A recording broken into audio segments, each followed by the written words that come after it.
कुछ ही महीने बाद होने वाली थी प्रखंड शिक्षा पदाधिकारी की रिटायरमेंट, लेकिन उससे पहले आ गई मौत। रहिका ककरौल थाना क्षेत्र के फुहरी गांव निवासी प्रखंड शिक्षा पदाधिकारी राम सेवक राम की रविवार की सुबह संदेहास्पद स्थिति में मौत हो गई। जानकारी के अनुसार रविवार की अहले सुबह से ही राम सेवक राम के परिजन उनके मोबाइल पर लगातार फोन कर रहे थे, लेकिन वो फोन रिसीव नहीं कर रहे थे। इसके बाद परिजनों ने इसकी सूचना प्रखंड के शिक्षकों को दी। प्रखंड शिक्षा पदाधिकारी राम सेवक राम इमामगंज बाजार स्थित पीएनबी बैंक के निकट अनिल सिंह के किराए के मकान में रहते थे। इस संबंध में पूर्व बीआरपी हेमंत कुमार ने बताया कि अचानक बीओ साहब के लड़के का कॉल आया कि पापा फोन रिसीव नहीं कर रहे हैं। तभी हम लोग 2-4 शिक्षक आए, गेट खुलवाने की कोशिश किए तो कोई रिप्लाई नहीं मिला, तो मकान मालिक अनिल सिंह को इसकी सूचना दिए। मकान मालिक के आदेश पर गेट को धक्का देकर खोला तो वो मृत पड़े थे। उनके मुंह और नाक से काफी खून बह रहा था। उनका पैर में रस्सी बंधी हुई थी। इसके साथ ही हाथ में भी कई जगह पर खून के धब्बों के निशान दिख रहे थे। इधर घटना को लेकर लोगों के बीच कई तरह की चर्चाएं चल रही थी। शिक्षकों ने बताया कि वो कुछ दिनों से मानसिक तनाव में भी थे। फिलहाल पुलिस ने सबको कब्जे में लेकर मामले की छानबीन करते हुए आगे की कार्रवाई में जुट गई है। जानकारी के लिए बता दें कि रहिका ककरौल थाना क्षेत्र के फुहरी गांव निवासी राम सेवक राम गया जिले की इमामगंज प्रखंड में प्रखंड शिक्षा पदाधिकारी के रूप में तकरीबन 3 साल से पोस्टेड थे। राम सेवक राम अक्टूबर 2018 में इमामगंज में ज्वाइन किए थे, जो कि सीतामढ़ी जिले की सुरसंड प्रखंड से ट्रांसफर होकर आए थे।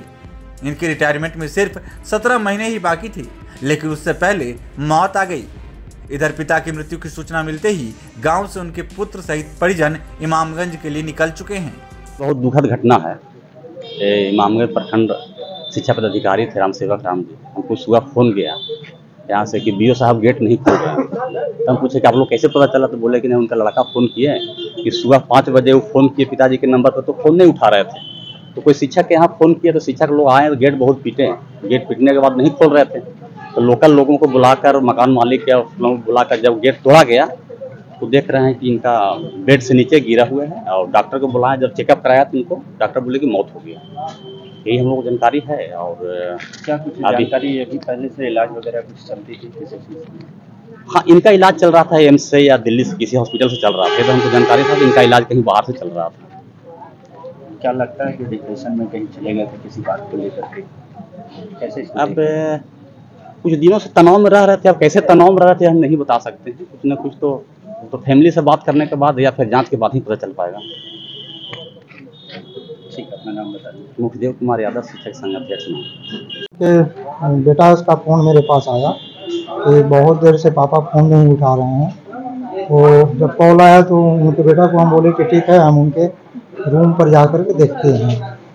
रूम पर आए तो दरवाज़ा खटखटाए, लेकिन सर के द्वारा कोई रिस्पांस नहीं मिला। और भी साथी 2-3 को मेरे साथ में थे, वो लोग भी खटखटाए हैं बहुत देर तक, तो दरवाज़ा नहीं जब खोले तो इनके मकान मालिक को, घर के मकान मालिक को बुलाया गया। मकान मालिक आने के बाद ये बोले कि दरवाज़ा को ये कर दीजिए, धक्का दे करके जैसे भी वो खोल दीजिए।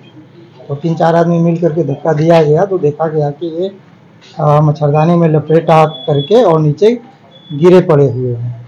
क्या तबीयत भी खराब रहती? तबीयत तो इनकी खराब रहती थी, एम्स से इलाज चल रहा था इनका। क्या चीज़? और वो इनको हाथ से लिखने में प्रॉब्लम था, उसका इलाज चल रहा था दिल्ली से। देख रहे हैं कि ब्लड भी गिरा हुआ है, क्या कुछ?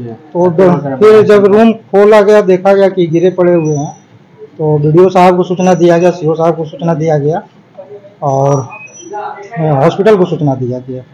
हॉस्पिटल से डॉक्टर साहब आए हैं और देखने के बाद वो मृत घोषित कर दिए। कितना साल पूर्व में ये ज्वाइन किए थे यहाँ पर? ये 4.5 साल से ऊपर हो गया था, ये काम कर रहे थे यहाँ 4.5 साल से। ये मधुबनी जिला के रहने वाले। वहाँ से आए थे जानकारी? ये तो मधुबनी घर है इनका, सीतामढ़ी। सीतामढ़ी से ये आए थे। कितना साल और रिटायरमेंट? अभी 16 महीना इनका और नौकरी बचा हुआ था। इसकी सूचना आप परिजनों को दी? हाँ, परिजनों को सूचना दे दी गई है, वो लोग आ रहे हैं, रास्ते में हैं। बाकी हम सभी यहाँ पर जितने शिक्षक हैं सभी दुखी हैं इस घटना से, काफी मर्माहत है। आपकी लास्ट मुलाकात कब हुई थी? कल इनसे 3:30 बजे इनसे लास्ट मुलाकात हुई थी। क्या बात? कुछ ये टेंशन में थे, कुछ अपने नहीं कल ये को व्यक्त किए थे आपके साथ, ऐसा कुछ मामला? कोई ऐसा डिप्रेशन की बात ये नहीं बताए थे, कुछ ऐसा डिप्रेशन या तनाव की बात नहीं बताए थे। जी अपना नाम बताइए। हेमंत कुमार, पूर्व बिहार के इमामगंज।